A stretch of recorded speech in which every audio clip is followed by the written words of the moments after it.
서울 송파구 대단지 아파트 상가입니다. 공인중개소마다 금매라고 적힌 안내문이 붙었습니다. 금매물 다수 보유, 초초초 금매라는 문구까지 등장했습니다. 몇 달 전까지만 해도 30평대짜리 매물이 30억 원에 나오던 송파구 대단지 인근인데요. 2주 사이 시세보다 약 1억에서 1억 5천 정도가 떨어진 약 29억 원짜리 매물이 등장하기도 했습니다.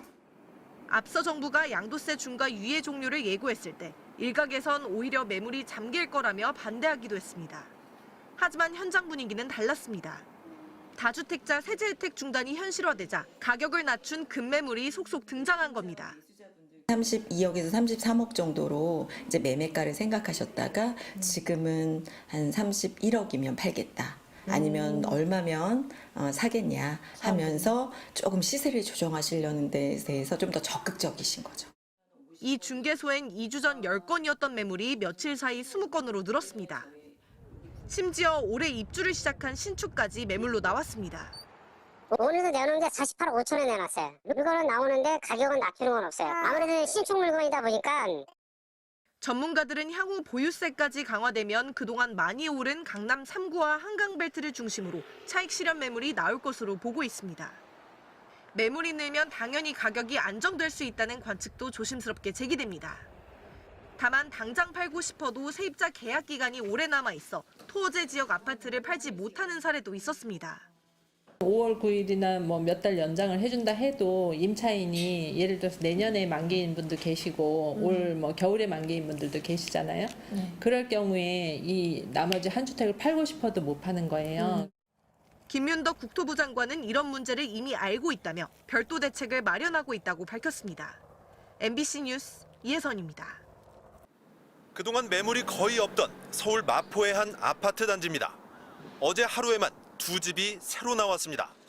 46평형이 27억 원, 33평형은 25억여 원으로 최근 호가보다 5천만 원 이상 낮아졌습니다.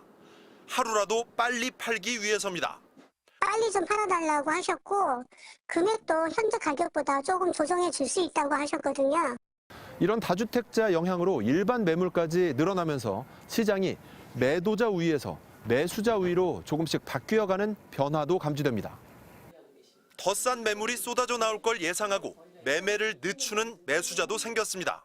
도리어 어느 가격 정도가 되는데 계약하시겠냐 물어보면 저희는 좀 더 기다려 볼게요 라고 얘기하십니다. 서울 아파트 매물은 눈에 띄게 늘고 있습니다. 최근 열흘 동안 1,631건, 2.9% 증가했고 특히 핵심 지역인 강남 3구와 마용성, 한강벨트에선 6.9% 늘었습니다. 여기 끝까지 거주하실 분이 아니라면 언젠간 팔고 다른 대안을 생각하시는데 그게 집값이 떨어진다고 생각하면 지금이라고 생각하는 거죠.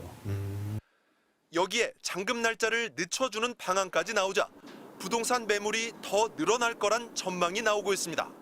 5월 9일이라는 날짜에 쫓겨서 미리 포기하거나 했는데 그런 여유를 좀 준다면 좀 숨통이 트이고 임차인들하고 협상할 수 있는 여지는 좀 있을 것 같습니다. 다만 일부에서 제기된 대출 규제 완화는 최대한 자제해야 한다는 지적도 있습니다. 대출까지 풀어버리면 이것은 다시 수요를 확대하는 것이기 때문에 시장 불안을 키울 가능성이 있습니다. 그렇기 때문에 대출 확대는 고려하지 않는 것이 좋겠습니다. 재정경제부는 원래 9월까지로 예정했던 부동산 세제 연구 용역도 최대한 서두르기로 했습니다. MBC 뉴스 이준입니다. 서울 강남구 삼성동 옛 서울의료원 부지입니다. 500세대 청년주택이 들어설 예정입니다. 도보 8분 거리에 지하철 2호선 삼성역과 9호선 봉은사역이 이미 있고 인근의 GTX A, C 노선, 위례 신사선까지 들어서는 금싸라기 땅입니다. 정부는 이번 공급 대책에서 발표한 수도권 6만 호 가운데 이런 역세권에 있는 중형 임대주택을 상당수 포함할 예정입니다. 김윤덕 국토부 장관은 현장을 찾아 청년주택뿐 아니라 중산층이 살 수 있는 중형 임대 아파트도 공급하겠다고 밝혔습니다. 중산층으로 살 수 있는 그런 넓은 평수에 또 좋은 입지에 임대 아파트를 짓고 공급할 예정이다. 그런 지향을 가지고 있다. 거래가 안 되는 임대주택으론 집값을 잡지 못할 거란 질문이 나오자 이렇게 답했습니다. 시장 상황이 변하고 또 기존의 임대주택에 대한 국민적 인식이 바뀌고 또 실제 임대주택의 양질의 주택이 공급되기 시작한다면 저는 얼마든지 변화될 수 있다고. 중산층을 위한 중형 임대주택이 늘어나면 아파트를 꼭 사거나 민간 전월세에 기대지 않아도 되는 새로운 선택지가 될 수 있다는 겁니다. 다만 전체 전월세 시장의 20%에 불과한 공공임대가 더 늘어야 하고 무엇보다 좋은 입지에 품질 좋은 집을 지어야 효과를 볼 수 있습니다.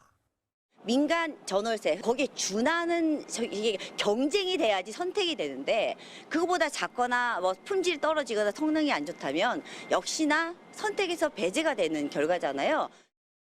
김윤덕 장관은 또 재건축 초과이익 환수제를 폐지해 민간 공급을 활성화해야 한다는 일각의 지적에 대해 폐지는 논의한 적도 없다고 선을 그었습니다. MBC 뉴스 이준입니다.